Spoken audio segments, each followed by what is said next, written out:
Olá, tudo bem? Eu sou o professor Wilson e hoje nós vamos para a aula de número 31 do módulo Soteriologia. Vamos falar sobre a eleição de Deus. Já falamos desse módulo sobre a depravação total, a regeneração espiritual e hoje nós vamos tratar dessa importante temática dentro do campo da soteriologia. Vamos juntos nesse aprendizado? Vamos começar aqui com a questão da eleição. O que é eleição? Essa palavra que faz parte do nosso cotidiano e que também tem a sua fundamentação nas escrituras. Segundo o dicionário, é a escolha para obter algum cargo, função ou condição. Então é uma palavra que nós utilizamos dentro das nossas relações sociais. Porém, a Bíblia também fala em vários textos sobre a eleição. Na verdade, a Bíblia, de uma forma geral, ela sempre vai trabalhar com essa ideia da eleição, Deus e os eleitos. Então nós vamos entender melhor como é essa relação da eleição de Deus dentro de um aspecto fundamentado nas Escrituras. Nós vamos ter uma ideia humanista em relação à eleição, que é a eleição merecida. Alguns teólogos e as suas teologias elas se pautam nesse pensamento, que a eleição ela ocorre pelo fato de Deus enxergar no homem algum merecimento. E esse merecimento está através das obras, através da obediência e através da santificação. Como se Deus, na realidade, fosse neutro em relação à eleição e o homem, através das suas ações, das suas obras, ele fizesse jus a sua eleição. Já uma outra eleição que também parte de uma ideia humanista é a eleição condicional. Nesse caso, dois pontos serão destaques para que Deus possa enxergar em uma pessoa e assim eleger aquela pessoa para a salvação. Se a pessoa crer em Cristo, isso vai ser um dos requisitos para a sua eleição. Ou se a pessoa também, não somente crer em Cristo, mas permanecer na fé. Então, através das ações humanas, da escolha humana, o homem consegue a eleição, que é uma eleição condicional. Bom, vamos trabalhar aqui alguns argumentos que mostram que essas duas eleições são eleições humanistas e que não têm realmente respaldo nas Escrituras. Primeiramente, porque nessas duas posições Deus não tem direito. Então é o homem que escolhe, é o homem que tem o direito de eleger Deus ou uma vida sem Deus. E não Deus tem o direito de eleger o homem, o ser humano com o qual ele quer trabalhar e fazer com que desfrute da eternidade. Então Deus tem aqui os seus direitos cassados. Essa é a concepção. Uma outra questão é que a salvação está fundamentada no ser humano. Nesse caso, o mérito da salvação não está em Deus que salva, mas no homem que cumpre os propósitos pelo qual Deus estabeleceu. Então, a glória da salvação ela deve ser dividida em Deus e o homem. Isso também é totalmente equivocado.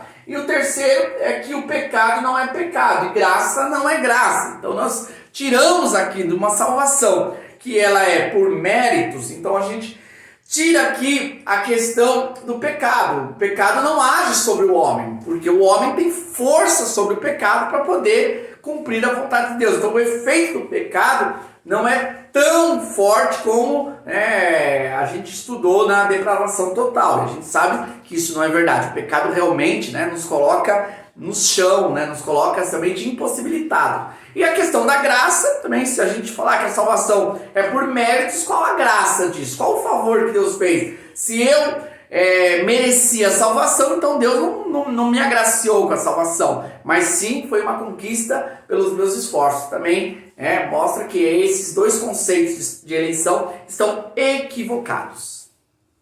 O conceito correto é a eleição incondicional. Deus escolhe e sustenta os eleitos na fé. É Deus que escolhe, é Deus que estabelece quais serão os eleitos. E os eleitos que Deus escolheu, Deus vai cumprir, fazer com que essas pessoas que estavam mortas pelos seus delitos e pecados possam nascer de novo e ser restaurados para a comunhão com Ele. Então é uma eleição que tem base em Deus. Começa, se desenvolve e termina em Deus. Diversos teólogos renomados, teólogos bíblicos, fundamentam-se nessa linha da eleição incondicional. Eu destaquei aqui uma fala de Wayne Grudem, sobre a eleição. A eleição é um ato de Deus.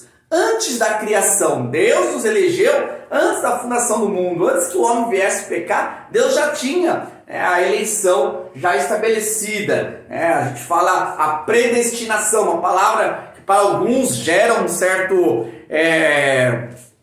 receio, predestinação, mas a Bíblia fala de predestinação e a Bíblia não fala de livre-arbítrio, dessa livre escolha do ser humano em querer ou não querer Deus. A Bíblia fala sobre um Deus que predeterminou todas as coisas, porque Ele é Deus e Ele é soberano.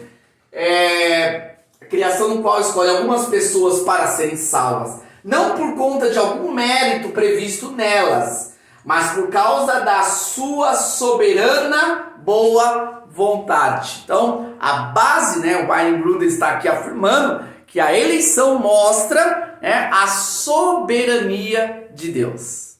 Esse quadro resume bem a diferença de uma eleição que parte da escolha humana, dos esforços humanos, e uma eleição que parte da escolha de Deus. Na eleição divina, a gente vai destacar a soberania de Deus. Deus criou, Deus é o oleiro e Ele determina o que Ele quer fazer com o barro. Okay? Paulo vai falar isso em Romanos 9. Isso pode chocar as nossas mentes hoje, porque nós estamos tão contaminados pelo humanismo, pela independência, pelo que o homem pode escolher e decidir qualquer coisa, é o existencialismo de Sartre, que coloca a escolha como, a liberdade como a essência do ser humano, E nós temos aí na eleição humana, claro, essa ideia do livre-arbítrio, que o homem pode escolher, o homem tem o direito. Hoje eu quero Deus, amanhã já não quero mais, hoje eu não quero Deus, mas amanhã eu posso querer Deus, e aí Deus vai se submeter a me salvar, porque amanhã eu vou querer escolher Deus. Quer dizer, totalmente colocando o ego humano acima das verdades escriturísticas. Bom, mas vamos lá. Até aqui nós trabalhamos ideias, pensamentos, reflexões, argumentos, lógicos, racionais, mas precisamos da nossa fonte máxima, autoridade, que é as Escrituras. Vamos aqui ler alguns fundamentos bíblicos sobre a eleição. Bem-aventurado aquele a quem tu escolhes e fazes chegar a ti, para que habite em teus átrios. Nós seremos fartos da bondade da tua casa e do teu santo templo. Salmos 65, 4. Naquele tempo, respondendo Jesus, disse: graças te dou, ó Pai, Senhor do céu e da terra, que ocultaste estas coisas aos sábios e entendidos e as revelaste aos pequeninos. Mateus 11, 25. E os gentios, ouvindo isto, alegraram-se e glorificaram a palavra do Senhor, e creram todos quanto estavam ordenados para a vida eterna. Atos 13, 48. Alguns vão contrapor a esses textos e dizer que também a Bíblia dá base para textos que falam sobre a escolha humana. Por exemplo, mas Deus amou o mundo de tal maneira que deu seu único filho, para todo aquele que nele crê não pereça, mas tenha a vida eterna. Nesse texto, quando fala que todo aquele que nele crê, dá-se a ideia de que é o homem que vai escolher. Mas se nós lermos o contexto desse texto, Jesus está falando para Nicodemos, que Nicodemos quer entender sobre a salvação, quer buscar em Jesus uma resposta acerca do Messias que viria, e Jesus responde que para ele ver o reino de Deus, ele precisava nascer de novo. e que esse nascimento viria dos céus. Se Deus, se o Espírito não soprasse, a pessoa não nasceria de novo. E se ela não nasce de novo, ela não vê o reino de Deus. E se ela não vê o reino de Deus, ela não vai crer em Jesus. Por isso que lá no versículo 16, mais adiante, ele fala que todo aquele que nele crê não pereça. Mas quem vai crer? Qualquer um? Não. Só vai crer os eleitos de Deus. Os que não são eleitos de Deus não vão conseguir crer no Filho de Deus. Outro texto: mas vinde a mim todos que estáis cansados e oprimidos, e eu vos aliviarei. Está lá em Mateus 11, 28. Só que no contexto, Jesus fala que ele revela o Pai para os pequeninos e oculta para os sábios e entendidos. Nesse caso, só vai ouvir Jesus, só vai vir para Jesus aqueles que receberam no Espírito a mensagem do Evangelho. Portanto, esses textos que são utilizados fora do contexto não podem ser base para tentar contra-argumentar a eleição incondicional.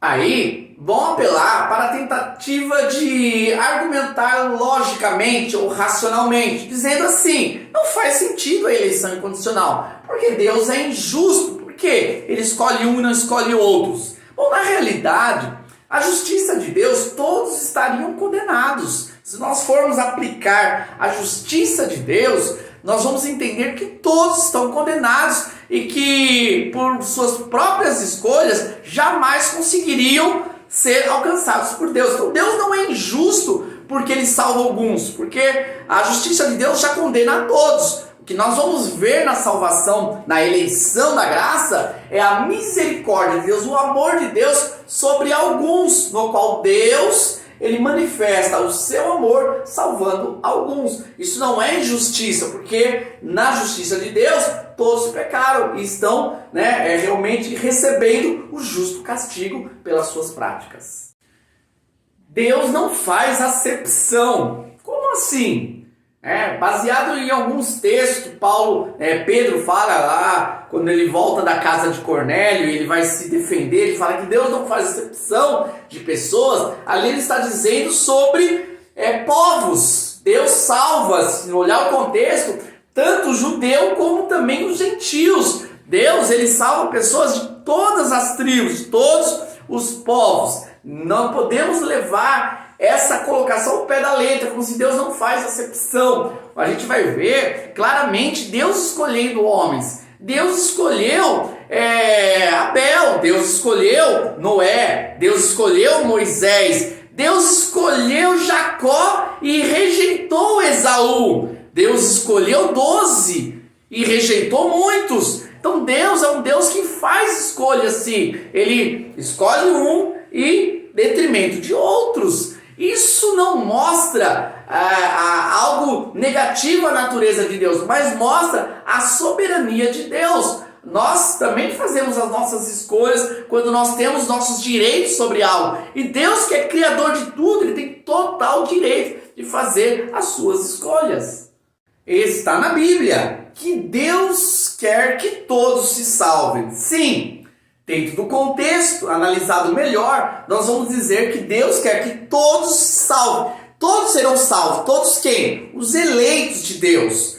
Por quê? Se nós partirmos dessa ideia que Deus quer que todos, e de uma forma universal, como acreditam alguns que defendem o livre-arbítrio, como assim? Então, Deus quer que todos se salvem, mas nem todos serão salvos. E nesse caso, a vontade dos homens, a vontade do diabo vai prevalecer contra a vontade de Deus? É incoerente. Se Deus quer que todos se salvem, então todos serão salvos. Então, nesse caso, se eu seguir a lógica do caráter de Deus, dos atributos de Deus, eu vou dizer que todas as pessoas serão salvas. E isso não é verdade. Então, quando a gente entende lá na Bíblia que está falando que Deus quer que todos, Ele está dizendo sobre os eleitos. Deus quer e Ele vai sustentar. O próprio Jesus disse que nenhum daqueles que o Pai colocaria em suas mãos se perderiam, que todos que viriam a Ele, Deus, Jesus o guardaria. Então, nenhum dos eleitos de Deus vai se perder. Por quê? Deus quer que todos os eleitos se salvem. Então se é assim, não precisa evangelizar? Pelo contrário, assim né? Porque realmente Deus elegeu pessoas nesse mundo e essas pessoas estão em vários lugares, é que nós precisamos evangelizar para que os eleitos de Deus possam ser alcançados. Os eleitos de Deus serão alcançados através da evangelização. Então, eu vou evangelizar porque eu entendo que Deus tem os seus escolhidos e os escolhidos serão alcançados. E se eu não quiser clamar, pode ter certeza que as pedras clamarão, como diz Jesus. Então é muito fácil a salvação. Deus me elegeu, eu sou um eleito de Deus, então eu posso pecar.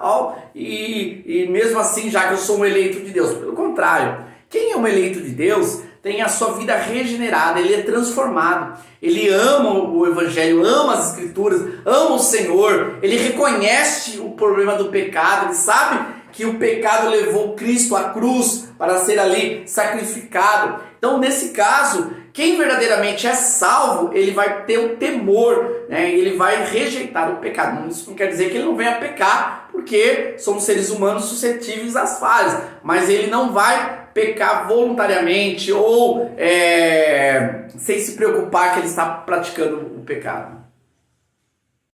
É isso aí. Eleição de Deus é uma doutrina maravilhosa que nos traz segurança, nos traz paz, nos traz gratidão ao Senhor, sabendo que não foi eu que escolhi o Senhor, mas o Senhor que me escolheu e que é Ele que vai nos sustentar dentro desse plano maravilhoso de salvação. Na próxima aula vamos dar continuidade ao conteúdo soterológico. Aguardo vocês para o nosso próximo encontro. Até mais!